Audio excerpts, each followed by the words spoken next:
நீங்கள் ஒரு நேர்மையான ஆட்சியை நாளைக்கு வழங்குவீர்கள் என்று குறைந்தபட்ச அறிவு உள்ளவன் கூட நம்ப முடியாதே.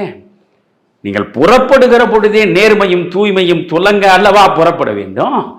உங்கள் பக்கத்தில் இருக்கக்கூடியவர்கள் மீது ஒரு குறையும் ஒரு கரையும் இல்லாதவர்களாக இருக்கிறார்களா என்றதவா பார்க்க வேண்டும். ஆரம்பமே இந்த 2 பேரோடு வருகிற பொழுது நீங்கள் நாளைக்கு நேர்மையான ஆட்சியை வழங்குவீர்கள் என்று எந்த வகையில் நாம் யோசிப்பது? எனவே இப்படி பல சிக்கல்கள் இருக்கின்றன. அந்த சிக்கல்கள் அனைத்துமே விஜய் தனக்குத்தானே உருவாக்கி கொண்டவை என்பதுதான் இதில் பரிதாபத்திற்குரிய. விஜய் தனது தனி ஆவர்த்தனத்தை தொடருவாரா அல்லது அதிமுக கூட்டணியை நோக்கி நகர்வாரா?